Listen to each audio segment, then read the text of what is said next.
Olá a todos!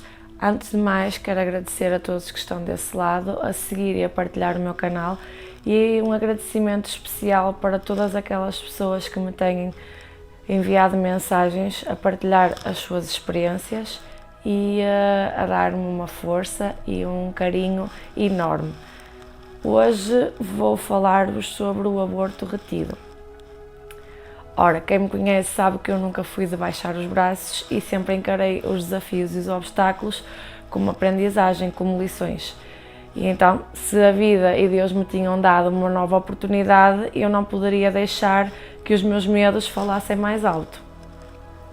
Tive uma consulta com o meu médico de família e disse-lhe que havia a possibilidade de já estar grávida novamente porque a minha menstruação ainda não tinha vindo. No entender dele, eu só deveria fazer o teste de gravidez quando estivesse 2 ciclos sem menstruar, porque tendo em conta tudo aquilo que se tinha passado, ele não queria que eu criasse falsas esperanças e pudesse acontecer tudo novamente. Se me perguntarem porque é que não fui logo fazer o teste de gravidez, até hoje ainda não sei responder. Queria acreditar que o que ele me estava a dizer seria mesmo melhor para mim naquele momento. Apesar de não ter o teste, os sinais já começavam a ser bastante evidentes. As tonturas, os enjoos, as idas à casa de banho, o sono, a aversão a cheiros, a vontade de comer descontrolada ou, pelo contrário, a falta de apetite, tudo isso já estava lá. E aliado a isso, tinha também as mudanças físicas que se iam começando a revelar, nomeadamente a barriguinha que já começava a ficar um bocadinho saliente, com aquele inchaço abdominal, e já não restavam dúvidas que eu estava grávida, mas contudo tinha que esperar. Evitava todo tipo de esforços, carregar pesos, fazer exercício físico, tentava descansar o mais que pudesse, porque apesar de eu ter tentado novamente, não queria dizer que eu não tivesse receios. A uma semana da data estipulada pelo médico para fazer o teste, tive uma perda de sangue semelhante à que tinha tido da outra vez ao limpar-me. Eu só pensava, outra vez não, por amor de Deus, eu não posso passar outra vez pelo mesmo. Resolvi fazer então as análises ao sangue, o beta-HCG, antes da data planeada, porque eu precisava realmente de acompanhamento médico. Se estivesse grávida, já estaria com 2 meses de gravidez e tinha que ter acompanhamento médico. Recebi o resultado 24 horas depois e pelos valores já indicava que estaria com 7 a 8 semanas de gestação. Só consegui consulta com o meu médico de família 2 dias depois do resultado positivo e nesse dia, antes de ir à consulta, tive novamente uma perda de sangue. O médico disse para não me preocupar, que como eram perdas de sangue isoladas, não havia motivo para alarme. Perguntei-lhe então se não achava que seria melhor eu ser acompanhada mais de perto por um ginecologista e ele disse que não, que todas as ecografias e análises que eram necessárias durante a gravidez iriam ser feitas nas datas que já iam ficar marcadas e então só justificava esse acompanhamento se eu tivesse diabetes ou algo do género. Pedi-lhe que me passasse uma ecografia porque queria garantir que estava tudo bem, queria ficar mais tranquila. E ele passou uma ecografia e disse-me que só a devia fazer na semana seguinte, porque já era mais certo que se ouvissem os batimentos cardíacos e se visse o movimento do feto. Eu queria acreditar que estava tudo bem, queria andar tranquila, não queria pensar demasiado sobre o assunto, mas o que é certo é que durante essa semana eu perdi um corrimento rosa muito clarinho durante a semana toda.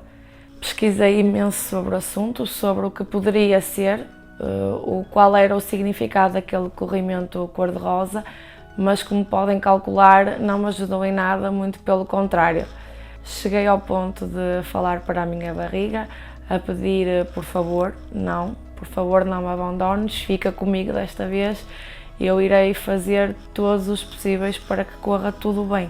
Passada uma semana, já deitada na marquesa, à espera da médica que me viria fazer a ecografia, apesar de todos os medos e de toda aquela perda de corrimento, eu estava super entusiasmada por ouvir pela primeira vez o coração do meu bebê. Mas naquele momento eu só conseguia ouvir os batimentos do meu coração, que estavam bem fortes, porque a forma como a médica estava a olhar para o monitor sem dizer uma única palavra já mostrava que havia alguma coisa que não estava bem. Nesse momento eu só me lembro de lhe pedir para ela me dizer que eu tinha alguma coisa dentro da barriga, que eu não tinha sonhado que estava grávida. Ela disse-me que eu tinha e que até estava bastante perfeitinho, mas que não conseguia encontrar os batimentos cardíacos. E tendo em conta o tamanho e o tempo de gestação que eu já estava, devia encontrar-se logo, nem devia ser necessário andar à procura dos batimentos cardíacos ou do movimento do feto. Eu lembro que estava-me a vestir e ela chamou novamente por mim, porque queria examinar-me novamente para ter a certeza de que não conseguia mesmo ouvir os batimentos cardíacos, queria ter a certeza que não se tinha enganado. Mas a realidade era só uma, não havia movimentos cardíacos, não se via movimento nenhum e não havia forma de reverter a situação, nem eu nem ela poderíamos fazer nada para que o coração começasse a bater. Aconselhou-me a procurar um ginecologista particular, se tivesse a possibilidade, porque ele, melhor que ninguém, saberia o que é que eu deveria fazer ou não naquela situação. A minha cabeça ia explodir de tanto chorar. Eu não conseguia perceber se estava tudo tão perfeitinho, se ela disse que estava tudo tão direitinho, porquê? Porquê é que tinha que ser assim? Porquê é que não poderia estar tudo bem? Pedi ajuda a uma amiga para me aconselhar um bom ginecologista e ela encaminhou-me então para o Dr. Tomé. Só pude ser vista por ele no dia a seguir, porque ele não tinha na agenda disponibilidade para me ver, e posso dizer que essas 24 horas foram as 24 horas mais longas da minha vida. Eu só conseguia chorar, não me conseguia acalmar de maneira nenhuma, e apesar de saber que isso não resolvia nada e que só poderia estar a piorar a situação, não havia forma de controlar, não havia forma de eu não me perguntar porquê é que aquilo estava a acontecer novamente e porquê é que tinha que ser assim desta vez. No dia seguinte, já na consulta com o Dr. Tomé, confirmou-se então as 8 semanas de gestação, mas com paragem na evolução. Como podem ver, tenho aqui a ecografia, é uma coisinha bastante pequeninha, mas estava ali, não é verdade, mas tinha parado então de evoluir. Mas contudo o Dr. Tomé queria esperar mais uma semana para ter realmente a certeza, porque poderia estar mais desenvolvido para o tempo de gestação que apresentava e então seria melhor aguardar essa semana para confirmar realmente se não haviam batimentos cardíacos e se realmente a gravidez tinha parado por ali.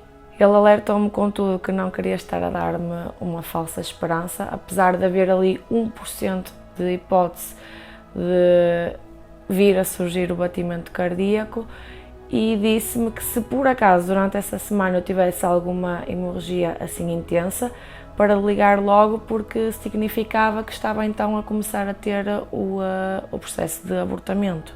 Foi uma semana longa, uma espera sem fim, e estava a tentar perceber o que é que estava realmente a passar-se comigo e não tive uma única perda de sangue.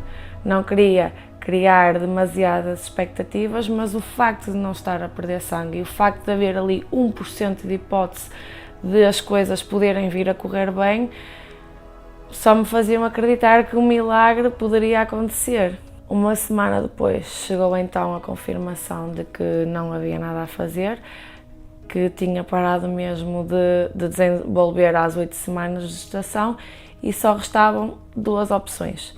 Ou esperava que o aborto se desse naturalmente, ou então poderia recorrer à medicação para a indução do aborto. O Dr. Tomé preferia que eu esperasse então essa semana para ver se o aborto se dava de forma natural, porque seria muito menos invasivo para o meu corpo, mas contudo a decisão final seria minha. Eu é que escolheria aquilo que achasse melhor e o que eu queria fazer naquele momento. Como é que consegui aguentar mais uma semana assim? Não sei, não faço ideia. O que é certo é que tudo aquilo que eu não poderia fazer até ali, eu estava a fazê-lo naquele momento. Tudo aquilo que era impensável fazer, eu estava a fazer. Eu corri, eu saltei Eu fiz todo o tipo de esforço possível e imaginário para conseguir então iniciar um processo de aborto, porque já não havia outra forma e não houve nem uma única perda de sangue.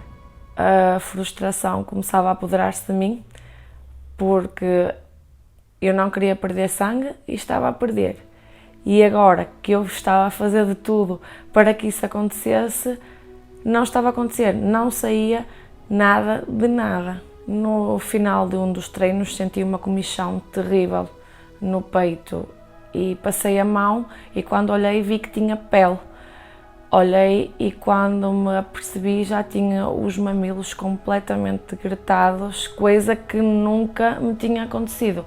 Liguei logo para o Dr. Tomé para perguntar o que é que poderia estar a acontecer e ele disse-me que isso era normal, que era uma queda hormonal e que a qualquer momento o aborto poderia dar-se de forma natural, de forma espontânea. O que é certo é que não se deu de forma natural. Eu tive a queda hormonal num sábado e na quarta-feira seguinte na consulta estava tudo exatamente igual. Tinha tido apenas um pequeníssimo descolamento do saco gestacional, mas não havia ali sequer sinal de que se fosse dar de forma natural. Restavam novamente as duas opções, ou esperar ou então induzir o aborto. O que eu mais queria era que aquele pesadelo acabasse e apesar de não fazer ideia do que ia passar com a indução e de tudo aquilo me atormentar muito, tinha que ser feito. E eu não podia ficar mais tempo à espera, até porque essa espera poderia durar até um mês, para que tudo se desse de forma natural e para que tudo saísse.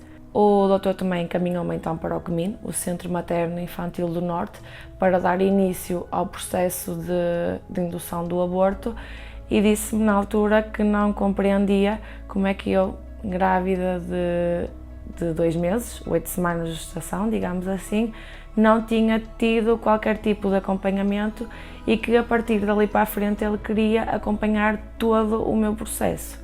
Ele não conseguia perceber como é que um médico, apesar de tudo o que eu tinha passado, me tinha pedido para não fazer um teste de gravidez até estar 2 ciclos sem menstruar. Não quer dizer que o final não fosse este, não quer dizer que as coisas corressem de maneira diferente, mas nunca se sabe, há coisas que poderiam ter sido evitadas, nomeadamente o Dr. Tomé detectou-me um mioma no útero, o meu ovário esquerdo estava demasiado clarinho e ele disse-me que eu deveria ter tomado progesterona logo desde o início desta gravidez. A indução de aborto com medicação e, consequentemente, uma raspagem é o tema que vou trazer até vocês no próximo vídeo. É um tema bastante delicado, ok? É um processo longo, é um processo muito doloroso, mas, contudo, tem que ser falado, porque, pela experiência pessoal que tenho, eu não fazia ideia de como as coisas eram feitas. Não significa que vamos sofrer menos por sabermos por aquilo que vamos passar, mas estamos minimamente preparadas para aquilo que vai acontecer e para os sinais de alerta a que devemos estar realmente atentas. Obrigada por estarem desse lado, mais uma vez muito obrigada pelo apoio, pelo carinho e pelas partilhas. Um beijo grande e vemo-nos no próximo vídeo.